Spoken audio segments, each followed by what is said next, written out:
嗨，大家好，我是镜子。儿童节快到了，我们来做一个儿童画风的小摆件。我取了个名字叫祖国的花朵，简单又好看。先做花朵的脸，肉色在桌面捏出脸的大小，加上眼睛，细节部分用笔画出来就可以了。我做了3个表情，大家可以参考一下。加上圆圆的腮红，放在一旁晾一下。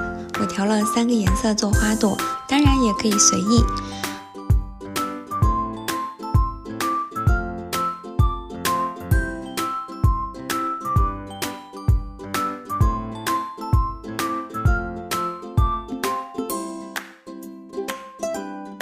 花瓣的形状用切刀做一下细节。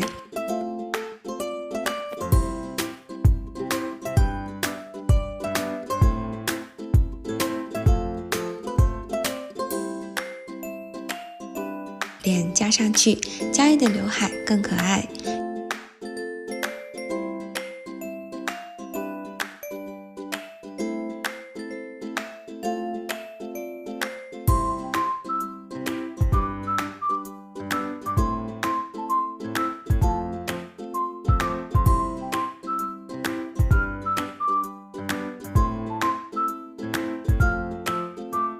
用白色、绿色、黄色任意组合成3个不同的绿色，组成3朵花的叶子和花茎。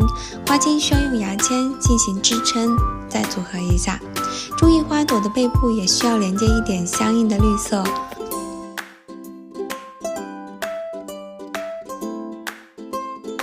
高光笔画一点叶脉。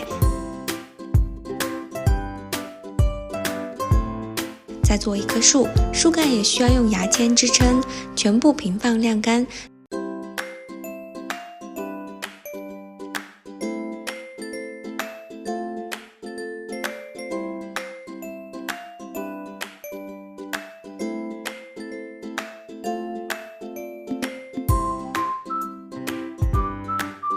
最后就是加一个底座，后面要高一些。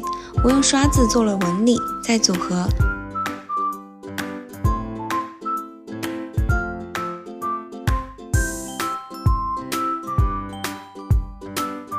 摆件就做好了，做法不难，快试试吧！期待你们的评论、点赞、投币、收藏加关注哦！谢谢大家。